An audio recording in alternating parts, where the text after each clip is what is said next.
നാരായണം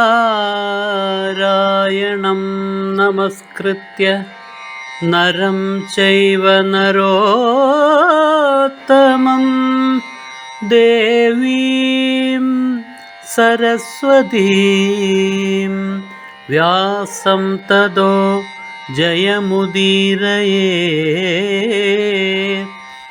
അർത്ഥശാസ്ത്രമിദം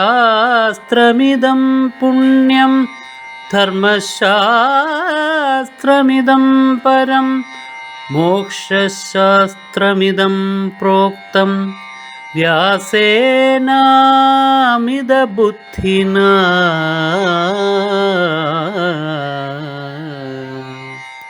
ദദാതു രാജാ വിപ്രേഭ്യോ യഥേഷ്ടം ക്രിയതാം വ്യയഃ.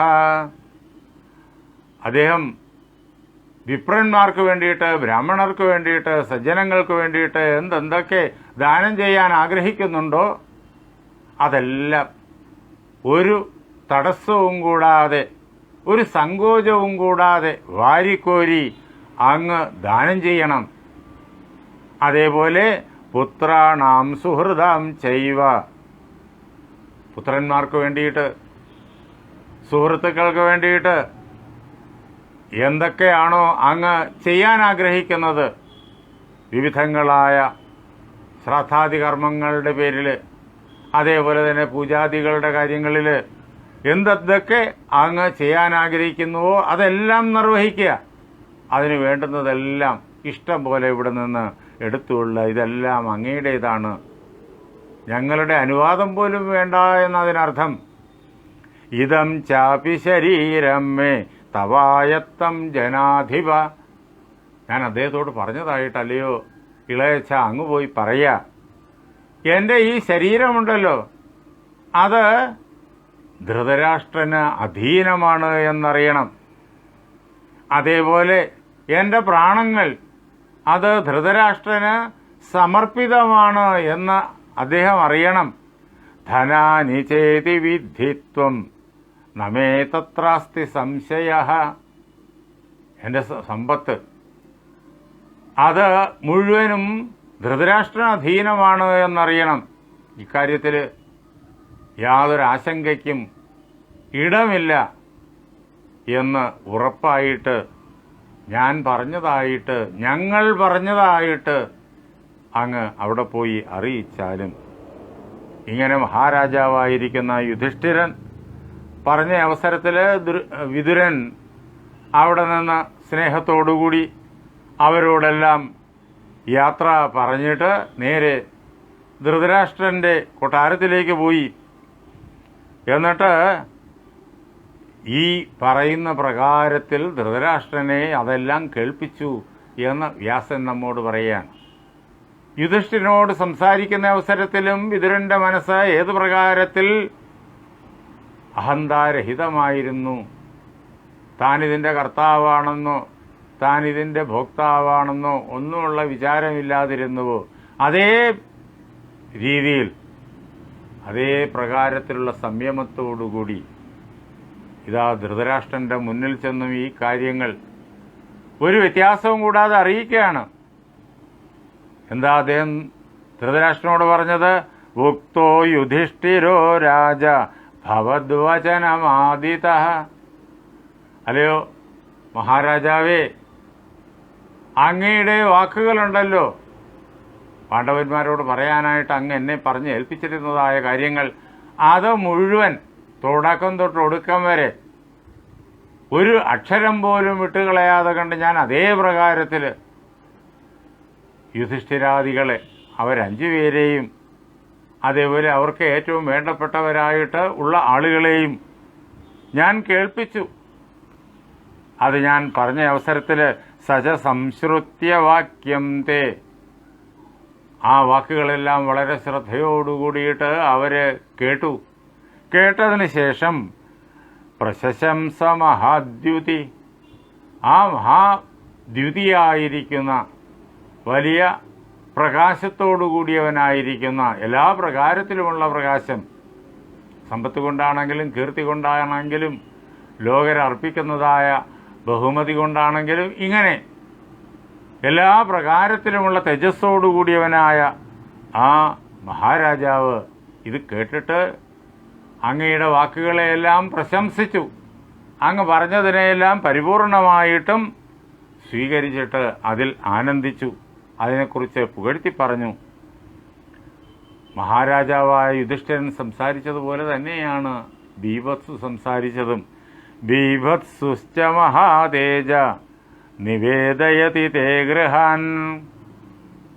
മഹാതേജസ്വിയായിരിക്കുന്ന മഹാബലശാലിയായിരിക്കുന്ന അർജുനൻ അങ്ങയോട് പറയാനായിട്ട് പറഞ്ഞയച്ചിരിക്കുന്ന കാര്യം ഇതാണ്. അദ്ദേഹത്തിൻ്റെതായ സമ്പത്ത് മുഴുവൻ, അദ്ദേഹത്തിൻ്റെ ഭവനത്തിലുള്ളതായ സമ്പത്ത് മുഴുവൻ, അത് മുഴുവൻ അദ്ദേഹം ഇതാ അങ്ങയുടെ പാദങ്ങളിൽ സമർപ്പിക്കുന്നു. അതെല്ലാം അങ്ങയുടേതാണ്. അത് സമ്പൂർണമായിട്ടും അങ്ങയുടെ ഇഷ്ടം പോലെ അവിടെ നിന്നിട്ട് എടുത്തുകൊള്ളണമെന്നാണ് അർജുനൻ്റെ പ്രാർത്ഥന. എന്തിന്? അർജുനൻ്റെ പ്രാണൻ പോലും അങ്ങയ്ക്ക് അർജുനൻ സമർപ്പിച്ചിരിക്കുന്നു എന്ന്. അല്ലയോ മഹാരാജാവേ, വീരനായിരിക്കുന്ന ആ കുമാരൻ എന്നോട് പറഞ്ഞു.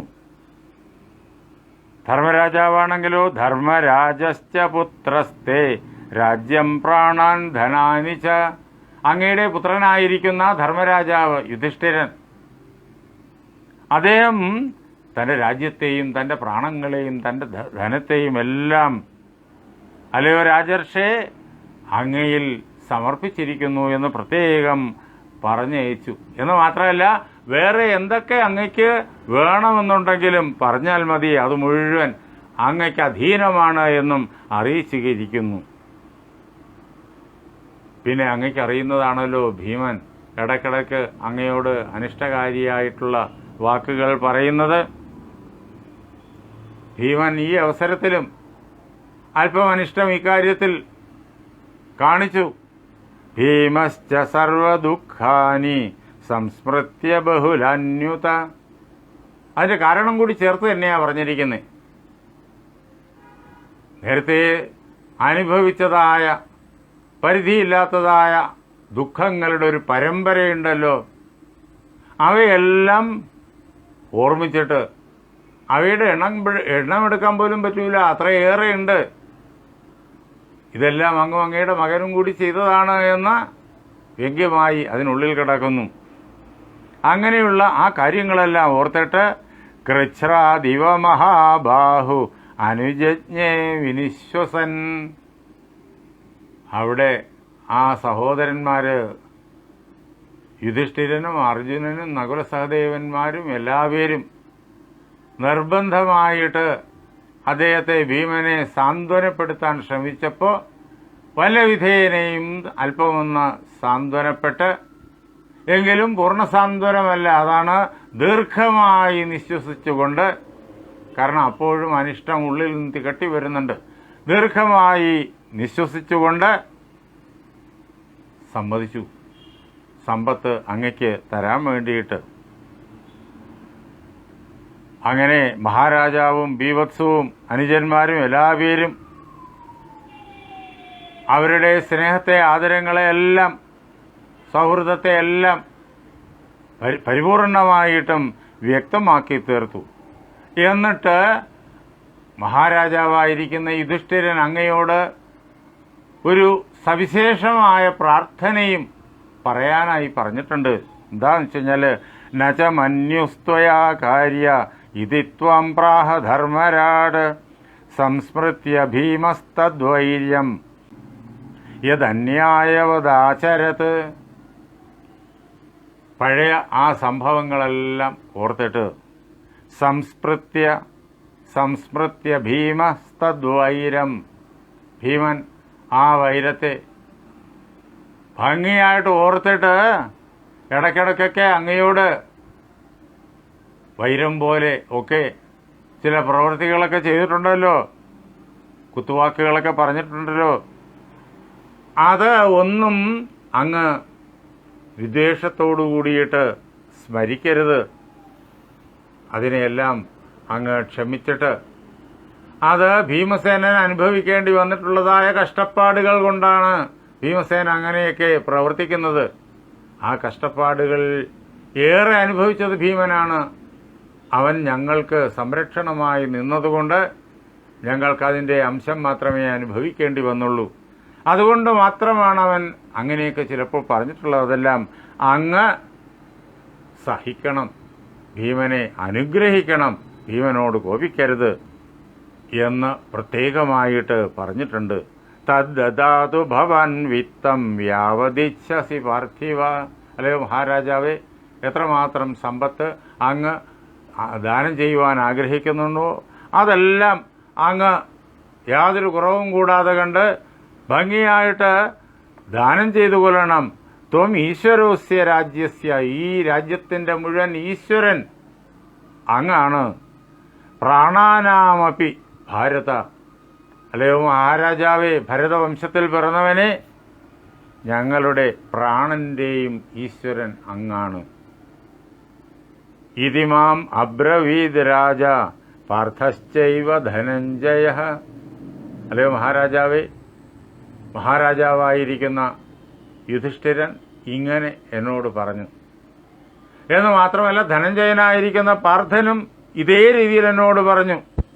അതുകൊണ്ട് ഇനി എനിക്ക് അങ്ങയോട് അറിയിക്കാനുള്ളത്, അങ്ങ് ആഗ്രഹിച്ചത് അങ്ങ് സങ്കല്പിച്ചതിനും അപ്പുറത്തായിട്ട് പാണ്ഡവന്മാര് ഇതാ അംഗീകരിച്ചിരിക്കുന്നു. അവരത് അങ്ങയുടെ ആജ്ഞയായി ശിരസാ വഹിച്ചുകൊണ്ട് അങ്ങ് അവരോട് അഭ്യർത്ഥിക്കുകയായിരുന്നു. പക്ഷേ അവരതിനെ ആജ്ഞയായി സ്വീകരിച്ചുകൊണ്ട് പൂജയായിട്ട് സർവസ്വവും അങ്ങയുടെ പാദങ്ങളിൽ സമർപ്പിച്ചു കഴിഞ്ഞിരിക്കുന്നു. അതിനാൽ ഒരു തടസ്സവുമില്ല അങ്ങ് ആഗ്രഹിച്ച കാര്യങ്ങൾ നിറവേറ്റുന്നതിന് വേണ്ടിയിട്ട്. ഏതത്ര അനന്തരം കാര്യം തദ്ഭവാൻ വക്തുമർഹതി. ഇനി എന്താണ് ചെയ്യേണ്ടത്? അങ്ങ് ആദ്യം എനിക്ക് തന്ന ജോലി ഇതാ സമ്പൂർണമായി നടന്നു കഴിഞ്ഞിരിക്കുന്നു. ഇനി എന്താണ് ചെയ്യേണ്ടത്? ശ്രദ്ധാദി കർമ്മങ്ങൾ ചെയ്യുന്നതിന് വേണ്ടി അത് അങ്ങ് പറയുക, അങ്ങ് മനസ്സിൽ സങ്കല്പിച്ച പ്രകാരത്തിൽ. അത് ആ പ്രകാരത്തിലെല്ലാം ചെയ്യാൻ, അങ്ങയുടെ ആജ്ഞ അനുസരിക്കാൻ ഞാനിതാ അങ്ങയുടെ മുന്നിൽ നിൽപ്പുണ്ട് എന്ന് വിതുരൻ ധൃതരാഷ്ട്രനോട് പറഞ്ഞ അവസരത്തിൽ മനശ്ചക്രേ മഹാദാനേ കാർത്തിക്യാം ജനമേജയ. അല്ലയോ ജനമേജയ മഹാരാജാവേ, ആ കാർത്തിക മാസത്തിലെ പൗർണമി നാളില് ആശ്രമത്തിലേക്ക് പോകാനാണ് അദ്ദേഹത്തിൻ്റെ തീരുമാനം. അതിനു വേണ്ടിയിട്ട് ചെയ്യേണ്ടതായിട്ടുള്ള എല്ലാ കാര്യങ്ങളും നിർവഹിക്കാനായിട്ട് ധൃതരാഷ്ട്ര മഹാരാജാവ് തീരുമാനം കൈക്കൊണ്ടു എന്ന് പറഞ്ഞ് ആ ആശ്രമവാസിക പർവ്വത്തിലെ ഈ കഥാഭാഗം വ്യാസഭഗവാൻ ഉപസംഹരിക്കുന്നു. ഇവിടെ നമ്മൾ വിതുരൻ്റെ മനസ്സിലെ ആ സമ്പൂർണമായിട്ടുള്ള ത്യാഗം അതിനെ നേരിട്ട് കാണുന്നു. താൻ ചെയ്യുന്നു എന്നുള്ളതായ വിചാരമില്ല, യാതൊരു അഹന്തയുമില്ല. ചെയ്യേണ്ട കാര്യങ്ങൾ വളരെ ഭംഗിയായി ചെയ്യുന്നു. കർത്താവില്ലാത്തതായ കർമ്മം അതാണ് വിതുരൻ ചെയ്യുന്നത്. ഈ ലോകത്തെല്ലാവരും തന്നെ കർത്താവായി കണ്ടുകൊണ്ട് പല പ്രകാരത്തിലുള്ളതായ കർമ്മങ്ങൾ ചെയ്യുന്നു. അത് കർമ്മബന്ധനത്തിനും കാരണമാകുന്നു. ഇത് തന്നെ കർത്താവായിട്ട് കാണുന്നില്ല. അങ്ങനെ കർത്താവില്ലാത്തതായ കർമ്മം, അതിന് അകർമ്മം എന്ന് ഗീതാശാസ്ത്രത്തിനകത്ത് പറയും. കർമ്മണ്യ അകർമ്മയ പശ്യേത് അകർമ്മണി ച കർമ്മയഃ സബുദ്ധിമാൻ മനുഷ്യേഷു സയുക്തകൃത്സ്ന കർമ്മകൃത്. ഗീതയിൽ ഭഗവാൻ പറഞ്ഞതാണ്, ആരാണോ കർമ്മത്തിൻ്റെ നടുവിൽ അകർമ്മത്തെ കാണുന്നത്, ആയിരം കർമ്മങ്ങൾ ഇങ്ങനെ വളരെ വേഗത്തിൽ ചെയ്തുകൊണ്ടിരിക്കുകയാണ്. അങ്ങനെ കർമ്മം ചെയ്തുകൊണ്ടിരിക്കുമ്പോഴും അതിൽ അകർമ്മത്തെ കാണുന്നത്, ഞാൻ ഒന്നും ചെയ്യുന്നില്ല എന്നുള്ള അനുഭവത്തിൽ നിൽക്കുന്നത്. അതേപോലെ തന്നെ ഒന്നും ചെയ്യാതിരിക്കുന്ന അവസരത്തിലും ആരാണോ സർവകർമ്മങ്ങളെയും കാണുന്നത്, അകർമ്മണിച്ച കർമ്മയഃ, ആരാണോ സർവകർമ്മങ്ങളെയും കാണുന്നത്. ഈ പ്രപഞ്ചത്തിൽ നമുക്ക് ഓരോരുത്തരും കുറേ കർമ്മങ്ങൾ ചെയ്യാൻ പറ്റും, അല്ലേ? പക്ഷേ സർവകർമ്മങ്ങളും നമുക്ക് ചെയ്യാൻ പറ്റൂ. അത് ഭഗവാന് മാത്രമേ പറ്റൂ. അനന്തകോടി മനുഷ്യരിലൂടെ, അനന്തകോടി മൃഗങ്ങളിലൂടെ, പക്ഷികളിലൂടെ, പുല്ലിലൂടെ, പുഴുവിലൂടെ, വൃക്ഷങ്ങളിലൂടെ, സൂര്യചന്ദ്രാദികളിലൂടെ, നക്ഷത്ര സമൂഹങ്ങളിലൂടെ ഒരേ സമയം അനന്തകോടി കർമ്മങ്ങൾ ഭഗവാൻ ചെയ്തുകൊണ്ടേയിരിക്കുന്നു. എന്തുകൊണ്ടെന്നറിയോ? ഭഗവാൻ ഒന്നും ചെയ്യുന്നില്ല. ഇത്രയേറെ കർമ്മങ്ങൾ ചെയ്തിട്ടും ഭഗവാൻ ഒന്നും ചെയ്യുന്നില്ല. അദ്ദേഹം കർത്താവല്ല, ഭോക്താവുമല്ല, കേവലം കണ്ടുകൊണ്ടിരിക്കുന്നവൻ മാത്രമാണ്, ദ്രഷ്ടാവ് മാത്രമാണ്. അതാണ് കർമ്മത്തിൻ്റെ നടുവിൽ അകർമ്മത്തെ കാണലും, അകർമ്മത്തിൻ്റെ നടുവിൽ കർമ്മത്തെ, സർവകർമ്മങ്ങളെയും കാണലും. അങ്ങനെ ആർക്കാണോ സാധിക്കുന്നത്? മഹായോഗിയുടെ മണ്ഡലത്തിൽ എത്തിക്കഴിഞ്ഞിരിക്കുന്നു, ബ്രഹ്മനിഷ്ഠയിൽ എത്തിക്കഴിഞ്ഞിരിക്കുന്നു. സബുദ്ധിമാൻ മനുഷ്യേഷു, അവനാണ് മനുഷ്യരുടെ കൂട്ടത്തിൽ ബുദ്ധിമാൻ. സയുക്ത, അവനാണ് പരമാത്മാവുമായിട്ട് ഐക്യത്തെ പ്രാപിച്ചവൻ. എന്തുകൊണ്ടെന്നാൽ അവൻ കൃത്സ്നകർമ്മകൃത്താണ്, സർവകർമ്മങ്ങളെയും ചെയ്യുന്നവനാണ്. പരമാത്മാവുമായി ഏകതയെ പ്രാപിച്ചിട്ട് പരമാത്മാവ് ചെയ്യുന്ന സർവകർമ്മങ്ങളെയും ചെയ്യുന്നവനാണവൻ. അതിൻ്റെ ദ്രഷ്ടാവ് മാത്രമായിരിക്കുന്നു. ഞാൻ കർത്താവാണെന്നുള്ള വിചാരം ഇല്ലാതെ കണ്ട് സർവകർമ്മത്തിൻ്റെയും ആധാരമായി, സർവപ്രപഞ്ചത്തിൻ്റെയും ആധാരമായി ബ്രഹ്മസ്വരൂപനായി വർത്തിക്കുന്നു. ആ അവസ്ഥയിലേക്ക് എത്തി നിന്നുകൊണ്ടാണ് വിതുരൻ തൻ്റെ ജീവിതത്തിൽ ഇത്രയേറെ സംഭവബഹുലമായിട്ടുള്ള സാഹചര്യങ്ങളെ അഭിമുഖീകരിച്ചതും പരമാവധി അതിനെയെല്ലാം ശാന്തമാക്കി അതിൻ്റെ വിപത്തുകളെല്ലാം ദൂരീകരിക്കാൻ സാധിക്കുവോളം ദൂരീകരിച്ച് പ്രശാന്തിയുടേതായ ഒരു അന്തരീക്ഷത്തിൽ ഇപ്പോഴെങ്കിലും ഈ യുദ്ധാവസാനമെങ്കിലും കൊണ്ടെത്തിക്കാൻ ഇതിന് സാധിച്ചതും ആ സമീപനം കൊണ്ടാണ്. അതാണ് ത്യാഗം.